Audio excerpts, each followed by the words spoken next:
Miracles 365 Awakening to Love. I'm your host, Tomás Garza, and I'm so happy that you're joining me here today. And you actually got two of me yesterday. We had a tech issue where I lost the stream right in the middle of the broadcast. And happily, we have 21st century technology at our disposal. And I was able to finish on my telephone.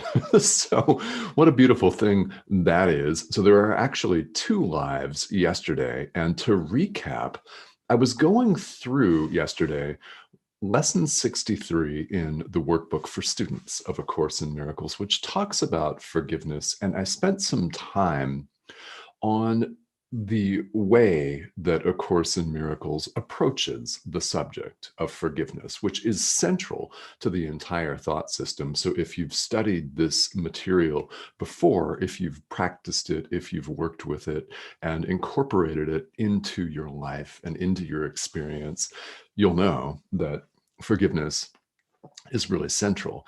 And I would, if you're looking at past episodes here, I would refer you to the phone version, which is about 11 minutes long. I think that the original version yesterday recorded about, well, streamed, honestly, about 5 minutes of a conversation. And the 11-minute version, the longer one from my telephone, talks about forgiveness. So let me recap really quickly. And the central point here is that A Course in Miracles talks about forgiveness in a different way than most people think of it. Forgiveness in the world, and I'm just summing it up as briefly as possible here, and then we'll get into today's idea that I want to talk about. Summing it up as briefly as possible, forgiveness in the world is said it is incomplete, and it feels incomplete a lot of the time, isn't it? Because people forgive, but with strings attached. They forgive based on the notion of crime and punishment, of sin, so to speak. And that's a word that A Course in Miracles uses. It is a word that you may be familiar with, depending on your own background, your own upbringing. It's a cultural thing, and I'm in North America here in the United States, so it's very much a cultural thing here. People are referred to in a lot of religious traditions and spiritual traditions as sinners, and quite frankly, A Course in Miracles says there is no sin. I agree, by the way. How could there be? How could there be when God has no ego to offend? So God cannot be offended. And if God is not offended, then there is no way that he's going to throw down thunderbolts and kill us all at whim just because we made him angry. Think about it. Think about what people run around scaring themselves with and believing. Really. This is one of the functions of A Course in Miracles, is to get us to think about things and to leave no stone unturned, so to speak. In other words, to question everything, literally everything, examine everything that we now believe. Isn't that beautiful? Might be scary to the ego. Yeah. There might be some resistance on our part, for sure. Totally understand. I understand that completely. Why? Because we've identified with the ego, and the ego wants to fight back. It feels threatened, and it should. It should. This is its undoing. It is our road to happiness, is through all of these illusions that we've created, is seeing them differently and giving them a different purpose, which we'll talk about today. So forgiveness, the world thinks of forgiveness in incomplete terms, in believing in sin and crime and punishment. If one offends somebody, and let's say I offend you and you forgive me, and let's say I do something that would offend you, and you forgive me, what happens often is I'll feel guilty because of this prevailing belief in crime and punishment. The one that is forgiven often feels like someone is giving them a break or giving them some form of clemency of some kind, and the person doing the forgiving, not always, but often holds it over the head of the forgiven, holding it over their head, sometimes for years, saying, yeah, you remember that time you did this? Well, don't ever do that again. And reminding the person that's forgiven, in this case me, that I made you angry at one point in time. And you may, as my mother used to do, remind me again and again and again. Can you relate to that? Yeah. And again and again. It's incomplete. It's not total, because the one doing the forgiving in the world often feels superior because they have not sinned. The other person has, therefore they're bad and worthy of punishment. Now, whether we actually say that or not, we act that way, don't we? That is most definitely the way that we act that out in the world. So that's the way it's often done. Now, in A Course in Miracles, it's very different. Having said already that there is no such thing as sin, all of the actions that a person does in the world, everything that you and I do, is either an expression of love or a call for love. I've said throughout, and I'll say again today on this live stream, that we have a choice in the present moment between love and fear. We can express love, or we can express fear, or attack thoughts, as the Course calls them. We can indulge in blame, in separation, in instilling a sense of lack in ourselves, in somebody else. We have a choice. We literally can choose one or the other. One leads to happiness, the other unhappiness. Yeah, we're either, so therefore, when someone is acting in the world, when they're typing on social media, and we all see posts that we have to wonder what the person doing the posting was thinking, and whether they thought they were going to alienate all the people that they alienate by just expressing their opinions because they can. And we all have countless examples of that. So either someone's expressing love, or they're putting out a call for it. So bad behavior is seen, rather than a sin and worthy of punishment and condemnation, as a call for love. It's very different. Someone misbehaving, if you see that as a call for love, what is the appropriate response? It's to extend love. It is. It's to extend love. That is forgiveness as A Course in Miracles sees it. And in the last few lessons, we have seen that this is our function in the world. We've seen that we are the light of the world, and that forgiveness is our function in the light of the world. Yesterday, in our dual broadcasts, we looked at the idea that our forgiveness brings peace to every mind, and that is our job. So lesson 64 follows right up on that, saying, let me not forget my function. Critical, right? This is very important.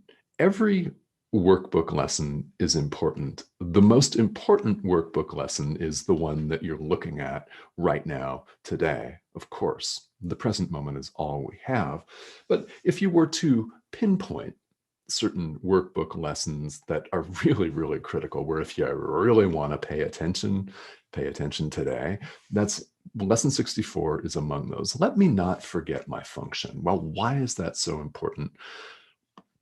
The world throws it all at us, doesn't it? We seem to live in a world of chaos. We're still in the middle of a pandemic. No matter where you live, you've been affected by this over the past year, and you may still be experiencing restrictions and lockdowns and shutdowns. And you may live someplace like I do, where there aren't very many of those left anymore, yet we're all still living with the situation as it is, globally. So the world seems to be ruled by chaos. I mean, we're just living in a perfect example. 10 years from now, there could be a whole different example. Maybe it's not a pandemic, maybe it's something else. You just never know. It seems to be really chaotic. And what is the function of the world, really? I mean, how often do we actually ask ourselves that question? A Course in Miracles asks that. And it has us ask that of ourselves, which is very, very beautiful. Why? Because it gets us thinking a different way. If you would question everything that you now believe, literally everything, leaving nothing as it is, then there would need to be some different ideas put in front of you, right? Different ideas presented to you. That's what the workbook for students gives us, is a sequential series of 365 different ideas that we sit with and practice in various ways to get accustomed to them so that we can choose love, choose peace in the present moment, and choose it again in the next moment. Yes, the world attempts to distract us. That's what it seems like in all of the chaos that we live in. It's real easy, isn't it, for us to be caught up in what we see in the news, or what someone who's afraid says in the news or on social media.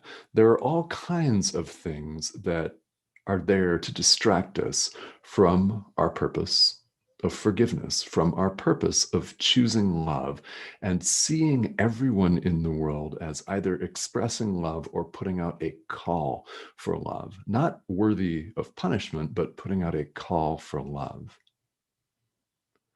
Kind of like a small child may misbehave. What are they really doing? Well, yes, they're looking for attention, and they'll get attention one way or another, but really it's a call for love. You could see it that way. Our function is to forgive, and let us not forget that. So we need spiritual practice, don't we? We need Enlightened World Network. We need meditation. We need A Course in Miracles. We need whatever form of spiritual practice we engage in, because it brings our minds back to what is really important. It reorients us and gets us out of this constant stream of distraction, where, if you really think about it, we run and run and run around, honestly not knowing what we're doing, really, deep down. So it's a very important lesson today that says, let me not forget my function. I want to call your attention, so as we continue with this, to the simplicity of spirituality. It's very simple. Okay.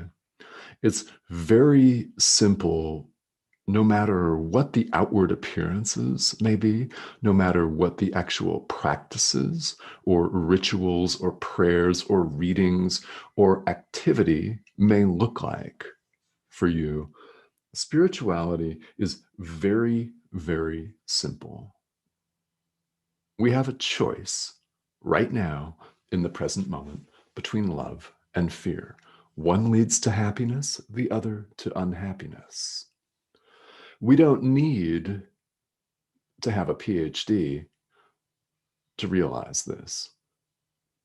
We don't need to go off and go to the Himalayas, right? Become a monk. We don't need to change what we're doing in the world to realize this. We can stay right where we are and realize that our choices right now in the present moment lead us to happiness or unhappiness. It's that simple. And we have the power to make worlds. We've seen that on this live stream, and this is worth repeating again and again until each of us takes this to heart. We are powerful, more powerful than we imagine. You may feel this, and if you do, I hope you continue to feel it, and I hope that you continue to show up and express that love in whatever form that takes for you. Yes, do it, please, on behalf of all of us. I'm doing it. Do it. However that looks for you, to express that love. Why? The world needs it. It's our function. Now, A Course in Miracles pays specific attention to practices like forgiveness, and we will come back and we'll talk more about forgiveness at length in different live streams here because it comes up again and again in the text of A Course in Miracles. It comes up again and again in the workbook. It's very critical and very important. And the choice should be very easy. Yeah. Why don't we choose happiness over unhappiness? And if you need help making the choice in the present moment, ask. Ask your guides, ask the Holy Spirit, ask God, ask your neighbor, right? Ask your spouse. I mean, ask whomever. Yeah. I mean, it's certainly more effective if you ask someone who can't go wrong, like your guides. Yeah. You wouldn't want to necessarily ask your neighbor because they might give you wrong advice based on their perspective, not necessarily intending to deceive you at all, but based on their own conditioning, their own upbringing, and where they happen to be in their walk right now. So, yeah. Does this lead to happiness or does it lead to unhappiness? And if you need help choosing, ask for help choosing. It's available to you. It's available to you. There's a line in here in the commentary on lesson 64 that I absolutely love, which says, let not the form of the decision deceive you. Okay, let not the form of the decision deceive you.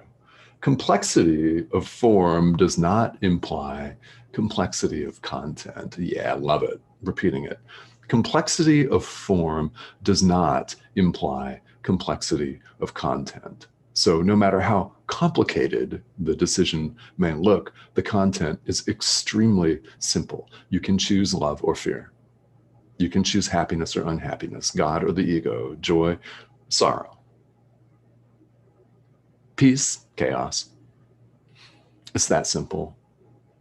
Literally, we have the ability to completely remake our entire experience, and we're really not remaking it. We have the power to see things as they really are. And this is, in fact, is the purpose of the world if we choose it. If we choose love, we begin to see the world as a place where we can extend our forgiveness. Why we have millions of opportunities, don't we? Think of it that way. Every time somebody annoys you, they're calling for love. It's an opportunity to extend forgiveness. How do you feel when you forgive? Relieved, different, better, more joyful, calm, peaceful, more patient, stronger, not weaker, stronger. Real strength we're talking here. Not ego strength, which is total weakness, but real strength.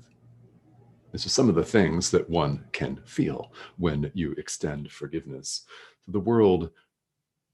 If we choose to see it this way, in other words, if we choose love, the world is a living laboratory for us to wake up. It's to realize who we are and to extend forgiveness. Why?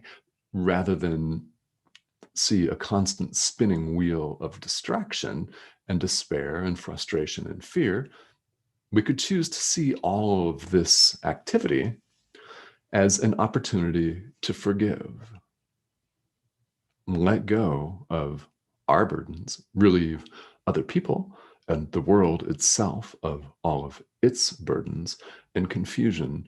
And it all starts, all of the action is right here, right now, in a single, very simple choice that we make. Is it love or is it fear? Is it happiness or unhappiness? That's it.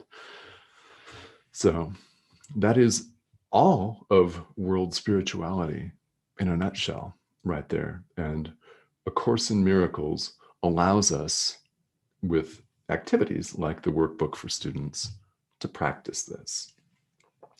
So I'm checking to see who's tuning in today, and it looks like if you're going to catch the replay here, I'd love to just have you give a shout out, say who you are, where you're tuning in from, because we've had people literally from all over the world, and it's so much fun for me to be able to interact here with you live. But I do check the comments from the live stream throughout the day.